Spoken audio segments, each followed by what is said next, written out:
Professor Abrão Nascimento de volta para darmos continuidade ao conteúdo sobre a Revolução Francesa. Agora nós iremos focar sobre as fases dessa revolução. O historiador britânico chamado Eric Hobsbawm, em seu livro A Era das Revoluções, ele divide a Revolução Francesa em 3 fases principais. A primeira fase seria a chamada Assembleia Nacional, que compreende os anos de 1789 e 1792, no qual vai ser redigido a Declaração dos Direitos dos Homens e do Cidadão, que pretendia assim acabar com os privilégios que a nobreza e o clero possuíam na sociedade francesa. A Constituição vai ser promulgada em 1791, estabelecendo então ali na França um sistema de governo de monarquia constitucional, mas mantendo o voto censitário, né? Isto é, só poderiam votar aquelas pessoas que possuíssem uma certa renda, né? Um certo capital. Ou seja, a partir daquele momento o sistema de governo na França estaria alterado, né? Sai a monarquia absolutista e entra a monarquia constitucional, no qual o rei teria que governar tendo uma constituição a seguir, né? Tendo uma constituição a obedecer. Então isso significa que o rei não estaria mais governando de forma absoluta, com poderes ilimitados, né? Então essa aí foi a primeira fase, a fase da Assembleia Nacional. A segunda fase vai ser chamada de Convenção Nacional, entre 1792 e 1794. Foi marcada pelo poder conseguido pelos jacobinos, liderados principalmente por Robespierre, e pelo apoio dado a eles pelos sans-culottes, né? Os sans-culottes eram chamados sem calções. É importante aqui ressaltar que os jacobinos faziam parte de uma ala bem radical, né? Dentro da Assembleia, eles se assentavam do lado esquerdo e por isso que eles eram chamados de esquerda, né? Eram bem radicais em suas decisões, no qual eles queriam a implantação a todo modo de uma república, limitando totalmente o poder do rei, né? Os jacobinos tinham essa linha ali de defesa. Foi o período de maior radicalização da Revolução, né? Um período mesmo bem radical, porque os jacobinos eram bastante radicais, liderados por Robespierre. E durante esse processo vai ter execução de vários membros da nobreza, né? No qual eles vão instalar a guilhotina na França.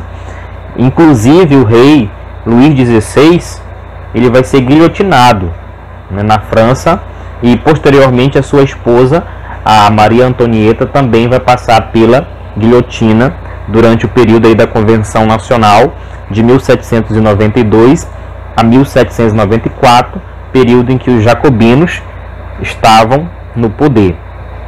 A República vai ser instaurada na França, dirigida pelo Comitê de Salvação Pública. Leis destinadas a controlar os preços foram instauradas.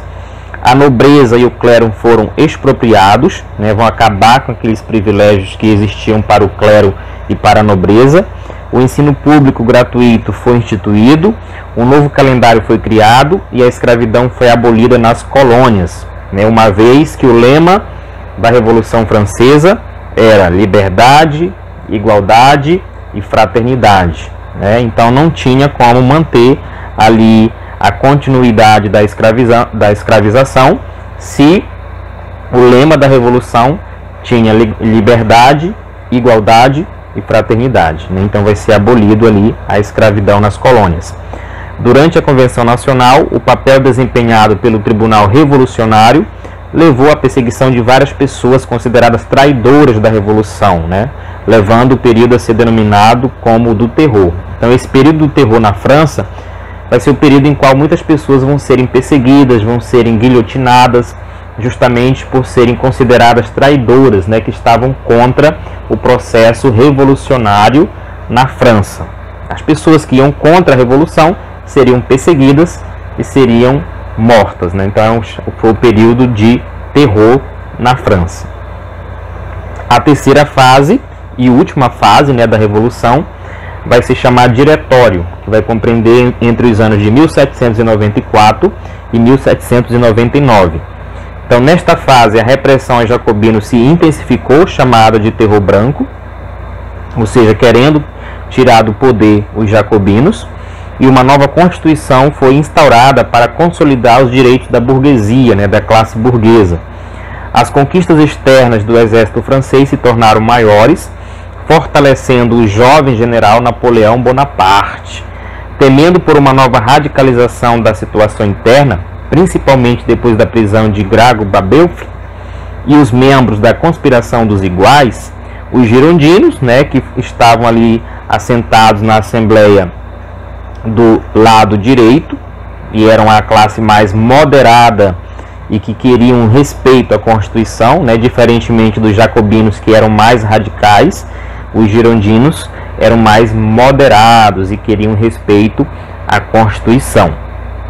Então, os girondinos vão apoiar um golpe de Estado, né, para tirar do poder os jacobinos, e vão ser comandados, esse golpe aí, por Napoleão Bonaparte, né, que vai comandar o golpe, conhecido como golpe de 18 Brumário. Desta forma, em 1799, tinha início um novo momento na história francesa, né, a chamada Era Napoleônica, em que Napoleão Bonaparte chegará ao poder e irá se tornar o imperador francês, né? Então, isso é outro período da história francesa. Então, com o Diretório, se encerra o período revolucionário na França, né, no ano de 1799. Em síntese, para resumir, a Revolução Francesa trouxe profundas transformações na sociedade francesa. Mudou o sistema político, né, de monarquia absolutista para uma república, trouxe consequências econômicas, trouxe consequências sociais, porque mudou aquela sociedade estamental de privilégios de clero e da nobreza. E, por fim, a Revolução Francesa ela foi influenciada justamente pelo movimento iluminista, né, pelos ideais iluministas que fizeram com que viesse a eclodir, né, que viesse a acontecer na França uma revolução capaz de transformar a economia, a política e a sociedade, né, com as ideias daqueles pensadores iluministas, de Voltaire, de Montesquieu, de Rousseau, né, vai revolucionar ali a França. O iluminismo influencia diretamente para o acontecimento da Revolução Francesa. Obrigado pela atenção e bons estudos.